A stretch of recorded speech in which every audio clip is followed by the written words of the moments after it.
oh my God, I've got potentially here enough Brazilian rosewood for the rest of my entire life. She kind of messages you, I guess, and she says, hey, I still got the furniture. I'm leaving the country in like 2 days. It's now or never. Dude, let's go to New York. It was a bit of just a quick, oh my God, what have we done moment. And I'm like in my head going, okay, we're gonna have to implement plan B here where we just call it quits and go home.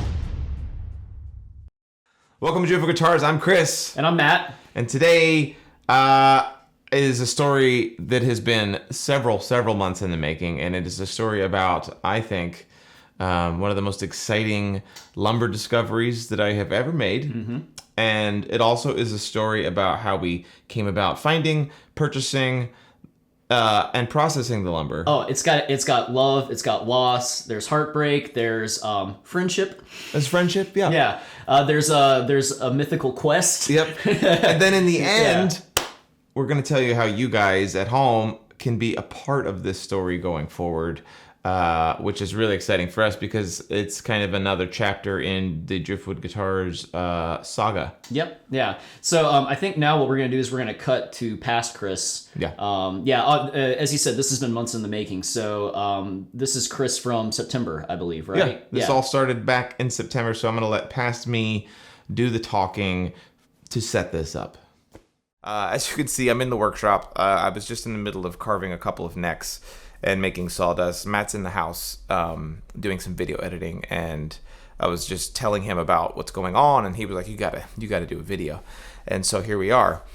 So if I back up a little bit, I have a couple of clients who are on my wait list who are wanting Brazilian rosewood for their guitar builds. And as most of you guys know, Brazilian rosewood is extremely regulated around the world, here in America especially, with CITES. You can't bring it into the country, you can't export it out of the country.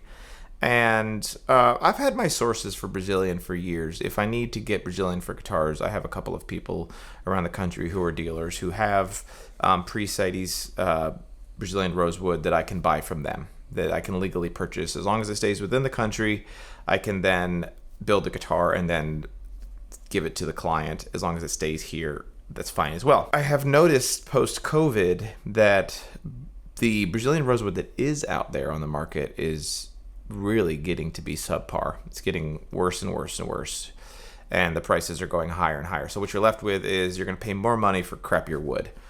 And I just have been having a hard time finding a piece. Usually if I want to find Brazilian, I hop on the internets, and then within a day or two, I can find a couple of pieces that match the criteria that I'm looking for, both size-wise and figuring and all of the things, right? I have probably spent the last week or two looking everywhere, literally looking everywhere. Can't find anything. The few pieces that I have found are total crap. I wouldn't build anything out of them. I just don't trust them. And so what has happened is I am beginning to think maybe I'll look other sources. So late last night, I get on eBay. I type in Brazilian rosewood furniture for the first time. I've never really done that before.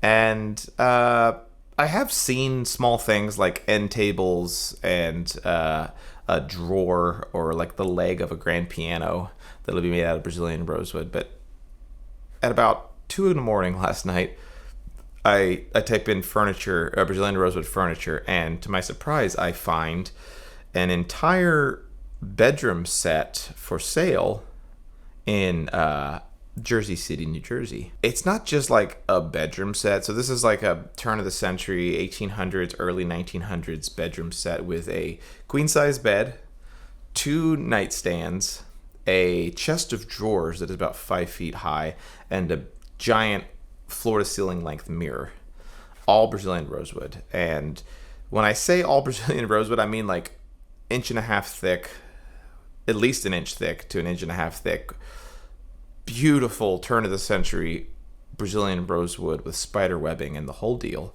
The headboard is like 4.5 feet tall. The footboard on this bed is about 3.5 feet tall. The side rails are like 16 inches tall by 7 feet long. The chest of, I mean, everything on this is like, my heart is jumping out of my chest.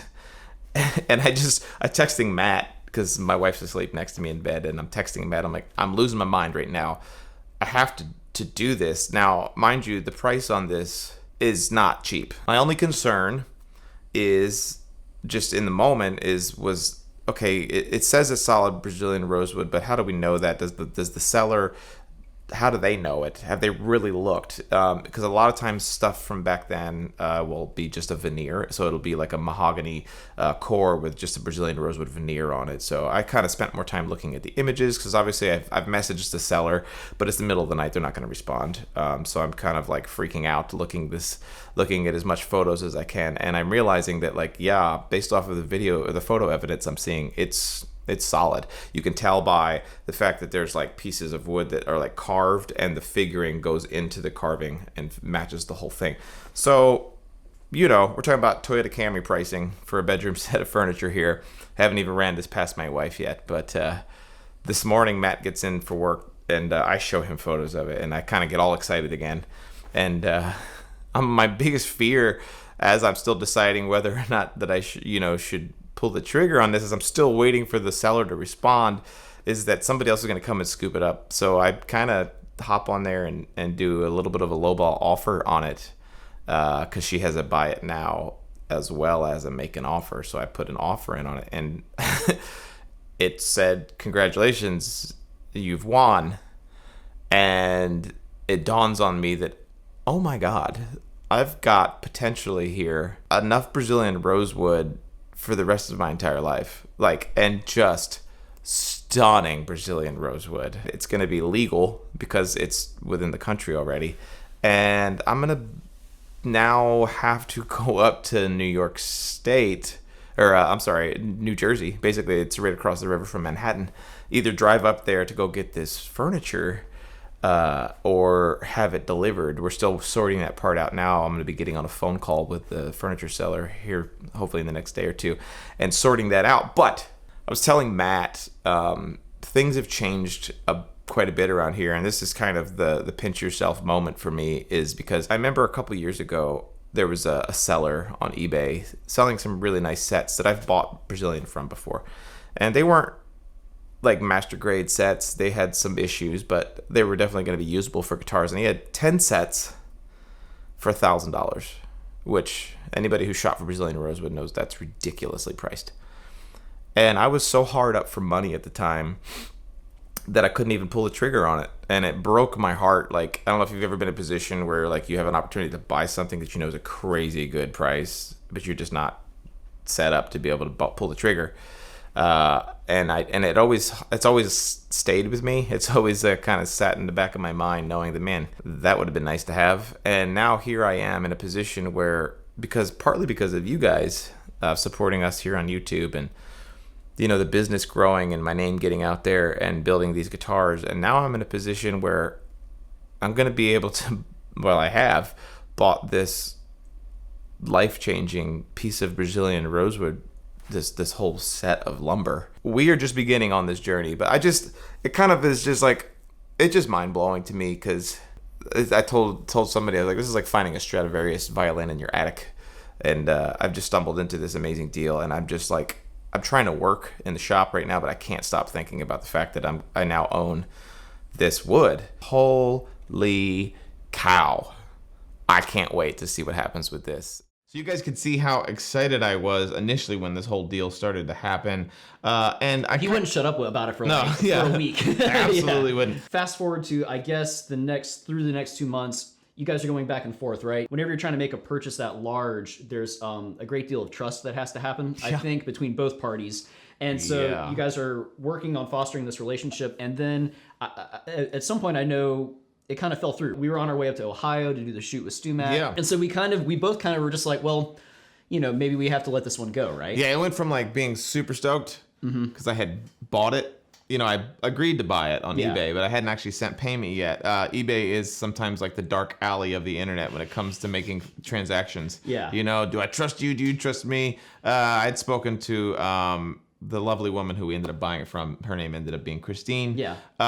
Several times on the phone. But yes, we ended up just kind of like my level of like, this is gonna happen to, this is not gonna happen, started to drop off quite quickly. Right. And by the time we got up to Ohio to do our StuMag shoot, I had tried to send payments a certain way and it just weren't working out on her end because of her needs.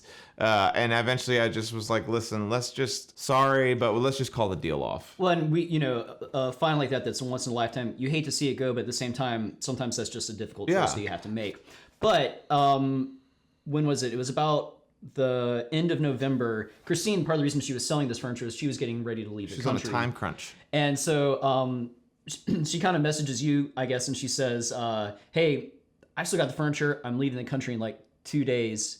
It's now or never. And I remember I was getting ready to come in work and Chris says, the deal's back on, grab your things, we're going. And it was, oh, God. Yeah. So it was, that really, if I think about why the deal fell through, it wasn't really about payment. It was about making payments without a hold on the money. It was a large sum of money because she's leaving the country. And also logistically, we didn't want to ship it. We knew that we'd have to go up there and get it. And it's what, 1,200 miles up to... It's 1,200 miles each way. Yeah. So anyways, we're going to cut to Chris outside his garage now here, outside the shop. And we're going to let him explain the next part of this story because obviously it went from being to we got to get this done. Yeah. It is now, God, almost December. It's Thanksgiving was just a couple days ago.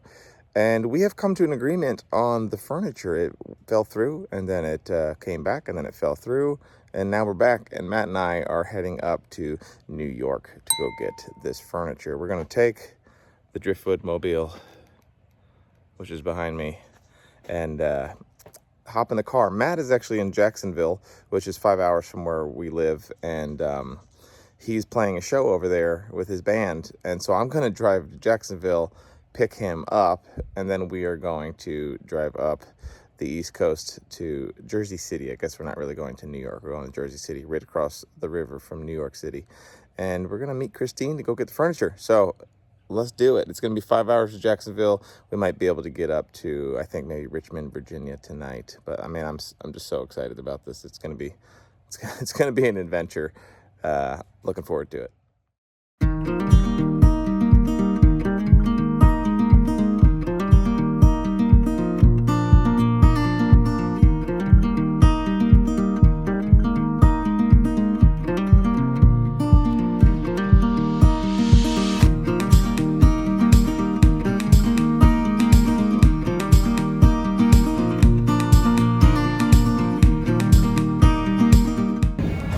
Look what I found. It's been a day, man. God, it's been a day.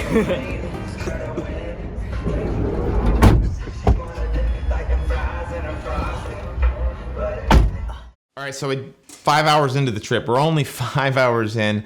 I pick up Matt at the Jacksonville Jaguar Stadium. Mm-hmm. He's had already a really bad misfortune.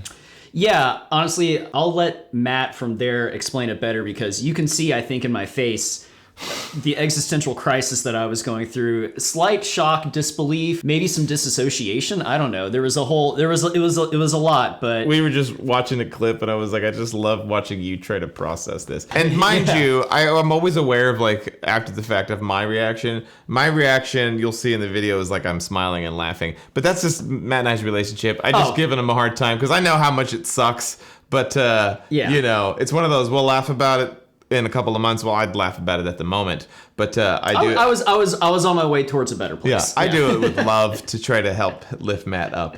But check this out. So this is a travel update. Chris just picked me up. Someone broke into the the canvas cover of my buddy's truck last night and stole all of our pedal boards, and my cable bag, which is really unfortunate because that's only valuable to me. So like this weekend is already off to a really rough start, but I'm super happy to be on this journey. I'm super happy to be traveling up with Chris. I'm really excited to see all this Brazilian rosewood that we're gonna have. It's just like, what the hell? Apparently it's a thing. Yeah. Also, we're yeah, we're stopped. We're getting some gas before we head up. We head north. It just worked out. It was pretty nice that I had a gig in Jacksonville, and the route from our house up to New York is basically I-10 over to 95 and straight up the East Coast. So it saved 5 hours off my drive that I had a gig opening for the Jacksonville Jaguars, and then we're gonna do Tell this me whole about your thing. day. I did. My day's gone fine. Yeah. Suck a butt, Chris. Okay, my day has been terrible. It was about $3,000 worth of gear that was stolen, and literally the cops were filing. I filed a police report, and the cops were like, "Cool, well you'll never see that again." I'm like, awesome. He paid it off last week. I was making payments on it. I literally just paid it off last week. And I've been joking with it because he's got these lights on it. This is the friends that Matt and I are. He's got these he had these RBG LED lights underneath it, and I said, well, maybe if you didn't have those fancy lights underneath it, you just had to show off. Anyways, dude, let's go to New York. Do it. Yeah.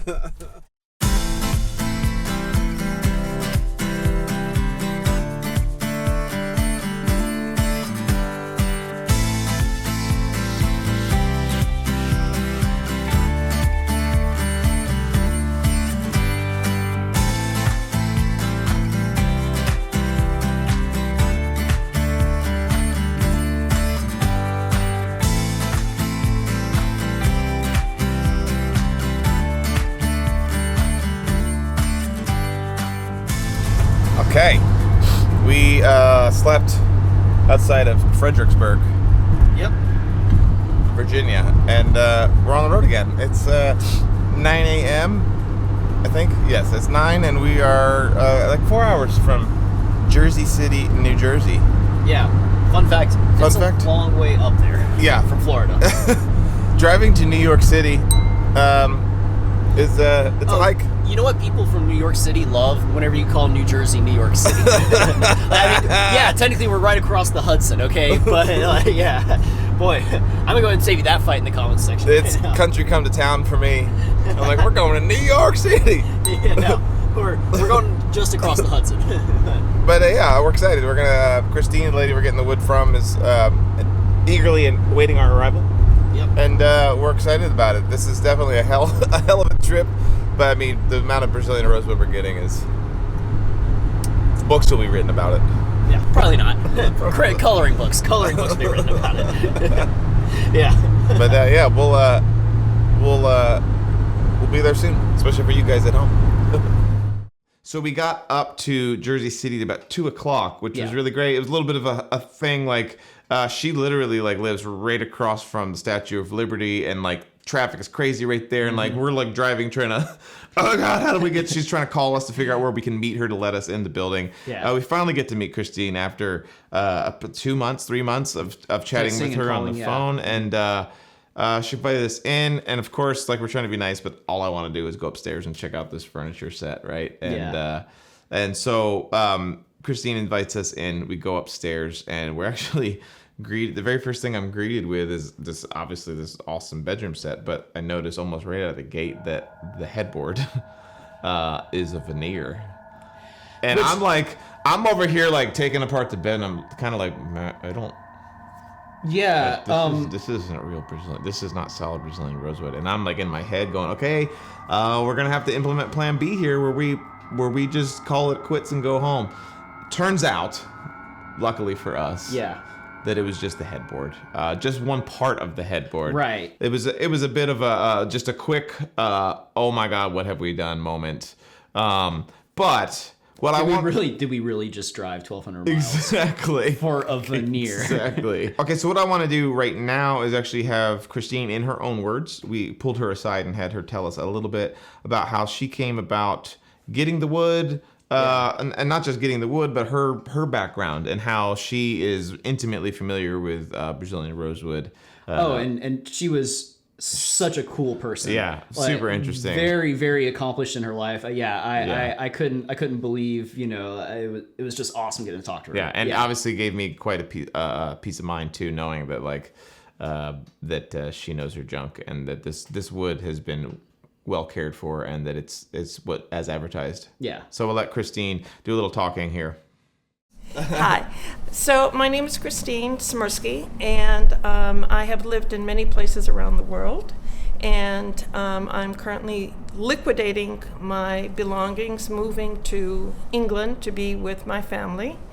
And through a good luck circumstance, I met Chris and Matt, his partner, and they are purchasing and taking the Rosewood bedroom set that I have had in my family for 30 years, more than 30 years, 40 years, 40 years. It is solid Brazilian jacaranda maciça, as they call it, the solid. It's a plantation piece, hand carved, and I'm very happy that this furniture has found a new home in the hands of a very able luthier. And you got it in Brazil. Tell I me a little bit got about that and your arborist background. Yeah. Right. So I'm a Harvard-trained landscape architect and environmental planner, and have worked with the World Bank and the UN in a number of countries, including Brazil. I worked in the Amazon on a $4.5 billion iron ore mining project. I was the environmental consultant, and I was married to a Brazilian architect who was a city planning commissioner for Rio de Janeiro under the Brizola administration in the 1980s. And the furniture was acquired by him at an auction house. And it's been part of our family, and I'm very happy it is now finding a new purpose, being reused as musical instruments. Yeah. And I can't wait to see what Chris is going to make of it. Yeah, we're excited. One of our biggest concerns with whether or not we should even make this a YouTube video, I think, was the reaction of people out there seeing us cut up beautiful furniture, antique furniture. And obviously we have, as woodworkers ourselves, understand that like somebody put work and time and effort into this furniture, whether it was yesterday or it was 100 years ago. Mm-hmm. And that obviously was a big part of our discussion here.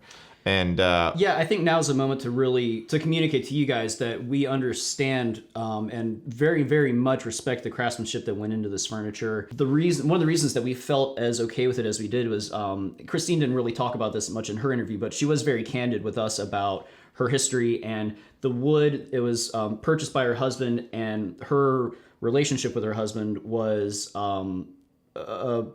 not a good one, I guess. It was very bad. Yeah, in many ways. And she was a public figure, so this was actually like there was a newspaper article about her marriage and her relationship with her husband. And so for her, she was really, really excited that this furniture that I think to her was kind of emblematic of her relationship with her husband, instead of staying as furniture now, it was going to go on and become instruments that would make music. And she emphasized to us several times how meaningful that was to her. Yeah, and not just to us, but she actually spoke with her family about it, who was all affected by that relationship, sounds like quite a bit. And they all kind of went, wow, this is actually a beautiful thing. The wood still exists. It doesn't disappear. It's just becoming something else. Yeah. Well, and I realize too, no matter what we do, there are always going to be people that are probably going to be mad at us for taking the furniture and repurposing it. But I have to sleep at night with myself, and I know the respect that we treated towards this wood, and I know how much, even as we were looking at it, we admired the craftsmanship that was in it. Oh, and we're saving some parts of it for sure, for to hang in the shop and to. Oh, there's some wonderful hand carved pieces and ornaments and stuff. And And the other thing I would say too, just to kind of put a pin in that one, is that she did mention that time from when we made the initial purchase to the time the deal fell through and us agreeing on it. Mm-hmm. She said, I've gone everywhere to try to sell this stuff, including Sotheby's and Christie's auction house in New York City, and they both just flat out said nobody buys dark wood furniture. Yeah. So it's not, it literally had become like this bastard furniture because people didn't know what it was, I feel like. And it is, we live in a time right now where dark wood furniture is not really a thing. This wood is just going to go and do some really incredible things, and it's going to bring people joy, and I think that matters. As Taylor Swift says, haters gonna hate. I hate you so much. We just want to make it very clear to the audience at home watching this that everybody who's a step part away, of step away from the keyboard if you're gonna rage, this furniture is legally harvested and legally put into the United States, and then more importantly, everybody who's involved in the process is fully aware of what's happening with this wood, and not only aware of it but excited about it. So that was really cool getting to go see Christine, and she told us all kinds of really cool stories about living in Brazil and things like that, and she was just so nice. And treated us so nicely. Oh yeah, it was like getting to visit mom for a minute while we're like 1,500 miles away from home, kind of miserable, and for just a little bit, couple hours there. We had a chance to have a cup of coffee and she had some pumpkin pie left over from Thanksgiving. Yeah, she even gave me she had gifts for my son. She found out that I have a special needs son, and had some books and stuff to hand him. It was just really nice, and we did enjoy ourselves. But we didn't get out. We did not. I did not expect. We did not get out of there until well after dark. While we were there, Christine actually asked us to do a couple little things around the house, which took longer than expected. Totally more than happy to help her. She was such a great host. Yeah, and she had so no nice. family, and so she's asked if we could do stuff, and we had a Southern gentleman reputation to uphold. So that's right. We obviously grabbed some screwdrivers and helped her disassemble some things, but it took longer than expected, and next thing I know, it's dark out, and we're just getting the last of the things loaded in the car. I think now what we'll do is we'll cut to Chris in New York. Excuse me, not New York, New Jersey. we can't do that. Oh my God. We're gonna cut to Chris in New Jersey now and let him explain the next part of our trip. Okay, so we just finished loading up all of the wood into the back of the van. We've been here for, let's look here. My watch is dead. That's how long we've been here. Yeah. We've been here for like 3 hours, if not, 3.5 hours. We got everything in the van, and I'm super excited to get it home and really dig into it. Can't wait to crack it open and see it. Yeah. And it's been a long drive. It's been 1,200 miles here, and we got to turn around and do 1,200 more. We're gonna get this close to the city and not get to go in, which is kind of a bummer. But I sound less enthused than I should be. It's just I'm tired. Oh, why? It's crazy. We're just past the halfway mark. Just past it. Let's get out of New York. Yeah, let's go towards warmer. So hop back in the van and started driving again. Yeah. And, it began the long, grueling haul back. Now with a van nice thing, though, chuck full of wood, it's like now hanging over our heads and everything. By the way, it was really hairy at first. We had it more or less kind of sort of strapped in, but for the first probably hour of the trip, it was rattling and it was settling, and there were one or two times where we had to do you got brake checked, and so something slamming. One of your those. head. No, we weren't even out of our driveway yet, or out of the parking lot yet. And that coffee table nailed Matt in the head. You were enough where you were just like, I'm fine, it's good, it's okay. Yeah, play through the pain. Yeah. I'll say this, driving at night, obviously, we did a lot better because there was no traffic around the major metropolitan areas, so we made good time. We had a nice Cracker Barrel dinner just outside South Jersey, which was cool. For me, I hadn't been up to that area. For my whole family's from South Jersey, and we were literally less than a quarter mile from my grandma's house, but we didn't even have time to visit. I'm a horrible grandson. Yeah. But we stopped at the Cracker Barrel, tried to not kill ourselves. Tried to have a little creature comfort. Well, speak for yourself, because I got food poisoning from that Cracker Barrel. So whenever you say this, I was there for that too. This trip had it all. Laughter, loss, the food poisoning. Yeah. So that's always a good time on a road trip. Our main goal at that point though was just to get outside of the the DC corridor. Mm-hmm. So we made it just south of DC somewhere. It was right across the North Carolina state line. Yeah. Pretty much, yeah. Found a place to crash. All the hotels were full. We finally found a place. I don't think we got into the hotel till 1, if I remember correctly, a.m. But yeah, we got a little rest. We did not wake up at the crack of dawn. We ended up getting back on the road, I think, at 9 a.m. Mm-hmm. For our last push. We just got to get through it. We made it down 95 for a long ways, and then the GPS, we got stuck in a wreck for a minute. That really sucked, because you're exhausted and you're just ready to be home, and then right whenever whenever you want traffic to move, it doesn't. Yeah, I remember. Oh God, I remember we were. Yeah, this is the middle of the day. Yeah, sun was in my eyes, and you and I were falling asleep. Yeah, we were just like. Yeah, there was absolutely a moment where we pulled over. We were pulling over about every hour to kind of like slap our faces and splash water and I remember I had about a 45-minute nap and then I was good for whatever reason. Yeah, I was. I don't know what happened in me, but I woke up and I was like, okay, I got this. It was good. Yeah, and so we wound up taking some kind of back routes around Jacksonville to get around some traffic. Yeah. And what time do you think we got home by? Was it 10? No, because I got home for dinner. I remember Naomi, my wife, had dinner for me. It felt like 10. If I'm honest. It felt like 10. We made it home for dinner, and it was one of those. I dropped off Matt. It was dark. Yeah, I dropped off Matt at the farm because he didn't have a vehicle. I picked him up. Remember, in Jacksonville. Yeah. And I drove home. I didn't even like open up the back of my van to look at the wood. I just got out of my van, came inside, had dinner, went to bed, and we put a pin in the trip. It was a success. I think we were like 36 hours, I think, something like that. Like I said, it felt longer to me because I was over 2 days. Yeah, I think we left on. I think it was 36 hours from the time that I pulled out of the driveway, time that I pulled back. Over 2,000 miles. Yeah. Round trip, and boy, I don't want to do that. I would do it again. Yeah. But I don't want to do it again. Yeah. I think the moral to this story, if there is one, is take time to enjoy a good road trip with a good friend. Definitely, don't be scared to go meet new people. Don't be scared to get out and adventure. And also, for the love of God, don't eat at that one Cracker Barrel. And maybe the real treasure was the friends we made along the way. Yeah. So that's the end of our story, but the journey of this wood is far from over. As an artist, I believe it's important that my guitars don't just look and play beautifully, but that they also reflect the story of each individual client, whether that's learning more about their musical taste or their family's history and figuring out a way that I can include all of that into the finished product.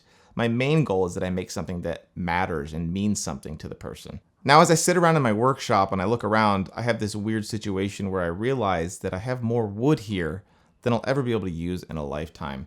Matt and I have been doing a lot of talking on that subject, and what we'd like to do is to start offering you guys at home an opportunity to use some of the wood that you're seeing in our videos to tell your story, whether that is guitars that you're building for yourself or guitars that you're building for clients. So what we've done is added an entirely new section to our website at driftwoodguitarco.com/tonewood, and what we have on there is all the back and side sets that we have available from the wood that we've cut, whether it is the Brazilian rosewood that you've seen in this video or the Coca-Cola that you saw in the video that we put out 2 years ago, as well as other tone woods that I've come across over the past few years. We've cut them up and we've got them available to purchase for you guys.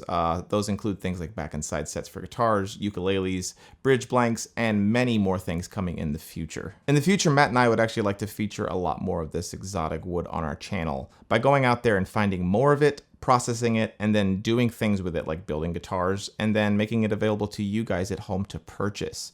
If you guys do feel so inclined to buy some of this wood, whether it's just a bridge blank or an entire back and side set, do us a favor and send us an email, shoot photographs of it, submit videos of you guys using it, whether it's in the building process or the finished product. Because what we can do if you do that, we'll actually want to include you in future videos on this channel, which I think is a really cool thing, because what we're going to be able to do is show how these woods, while separated, are still connected in many ways, and that's just a beautiful reason why we all build guitars in the first place. So check out the website, make sure you scroll through the whole thing and see if there's something that you guys do like. We hope you've enjoyed this video, and we're looking forward to doing a lot more like this in the future, guys. Thanks so much.